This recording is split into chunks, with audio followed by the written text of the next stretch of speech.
So hi everybody. This is how we greet in G4G. Hi. Just look at your neighbor and tell him, damn girl, you look gorgeous. Tell the guys they look handsome.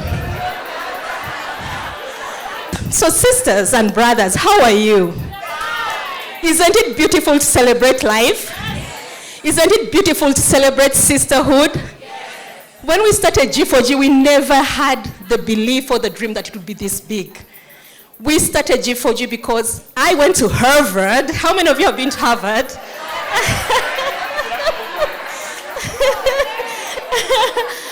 So, when I went to Harvard, I get there, I was 42 years old. I left a cushy job and said, let me go to Harvard. When I got there, I was so intimidated. Have you been intimidated? Imposter syndrome at work. There were all these people. Oh, I'm the assistant to the speaker of Japan. I'm the vice president of Tanzania. I've been this, I've been that. And who I was a girl from Uganda.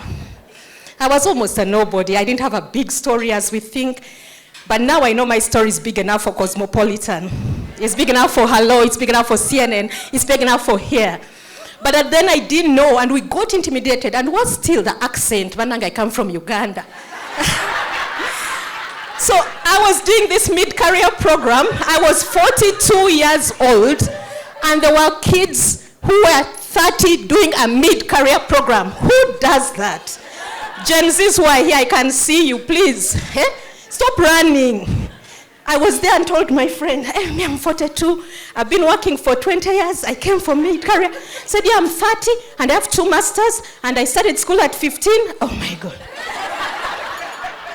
So I realized that there are no definitions, there are no labels. We are all in the mid-career program. But apart from being intimidated, the accent alone intimidated us. Where people are coming from, I realized there was a big fish in a small pond in Uganda and East Africa and Africa. These people were global. But it didn't stop us. It was the year Hillary Clinton was running for office, just like Kamala. And I remember going to campaign for her and seeing all these white men just, they call it canvassing. So we'd go to houses and knock and say, who will you vote? Will you vote? Yes. Do you know who you'll vote for? They wouldn't tell you. I knew then and then that Hillary wouldn't win. It was so sad. Trump had all these videos about him, and he went ahead to win. He was talking about sex. He had raped women. He had done all these things. He's a misogynist. We know it. He won the election. Hillary lost. And in that moment, I learned 2 things. I learned one, Hillary had been asked to run for office. She was asked. She didn't put herself forward. Whereas thought Senator Hillary was big, she was asked. She was scared. She had imposter syndrome. Like me, who went to Harvard with my accent thinking I didn't belong. I kept asking myself, how did I get here? Do I belong here? Am I supposed to be here?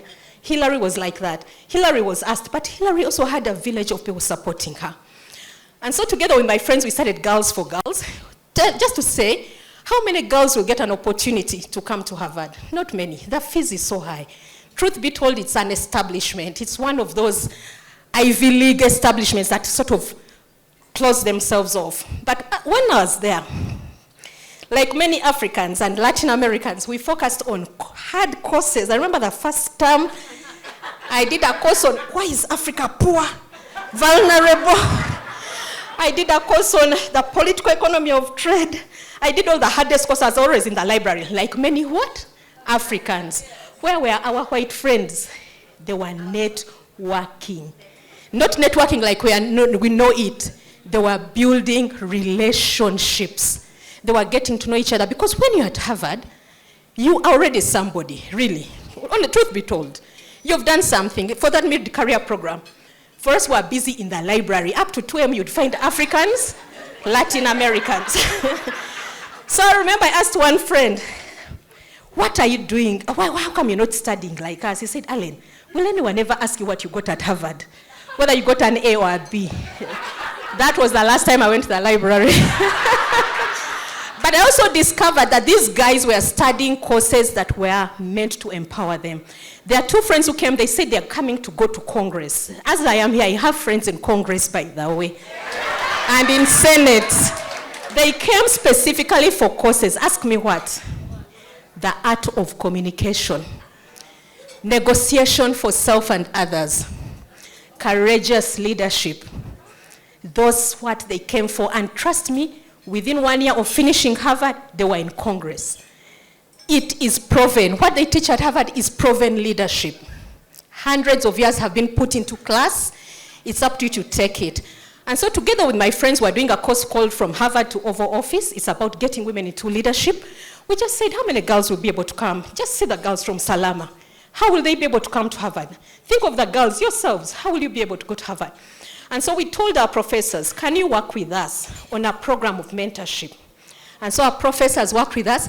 And so girls, all of you who have been mentors and mentees, how many? Put up your hand. Just tell your friends I've been to Harvard. Because the material you're studying was developed by professors at Harvard with us. I developed the program on building trust. That's me. I created it. I also did a lot on the ethics and values. But the rest were done with the professors at Harvard. And so we created Girls for Girls because we believed in every girl. The other thing I learned at Harvard was the power of telling stories. I had a Zambian friend called Belinda. She said, Alan, I'm tired of these people. They're always telling stories. They're always telling stories. They're always telling stories. Me, I have no story. I said, Belinda, we all have a story. You know, we all have a story. Each of you, tell your neighbor, you have a story. And your story is powerful enough to be told. You're good enough to be on the cover of The Nation, on Cosmopolitan, on CNN. Our story can make a difference. Everyone's story can make a difference. And so we purposed to start Girls for Girls. I didn't know what I was doing, but I said my story matters. I'm born from a family of 6. That's the 6 immediate. 5 girls, 1 boy. And every time I think of my mother giving birth to a girl and being laughed at, people would cry. When she would come from hospital, people would say, Bambi, what did she get? Oh, another girl. Recently, just before COVID, I took her for a holiday in Malindi, and I told my mom, how did it feel to have girls? She burst into tears. And yet here we are, powerful, strong, amazing girls. Diana, stand up. My sister Diana. 5 of us. We are 4 lawyers, I think, or something like in the family. My parents loved us, but the community felt sorry for her because she had girls. But we have all turned out good. We have turned out great. We have turned out to be good for the community.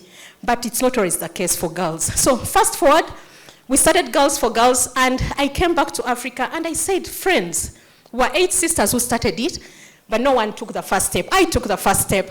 I came back home. I had a job in Cairo. I came to Nairobi, right at Kampala, and told my friends, guys, I started something. Who will join me? 5 ladies stood. Some of them are here. They came with me. Ask yourself, if I wanted to do something, if I wanted to start the bakery, which 5 will go with me? Who are those 5 who can walk with you? Wandia, you're here. I know you've done Vivo. If you were to ask how many people are wearing Vivo, my whole wardrobe is Vivo. How many people will walk with you when you have a dream? I had 5 sisters who walked with me, and as I speak now, we are thousands. We are thousands of mentors. I don't know many of you. I've met you today. But it's the power of sisterhood. Once you learn that our light is not enough to be dimmed, it's enough to light so many candles, you feel there's so much in you to give. And that's the power of G4G. G4G is about creating villages. It's about creating sisterhood. It's about saying the stories we have heard about those women who pull each other down. And you've heard the amazing panel we had today.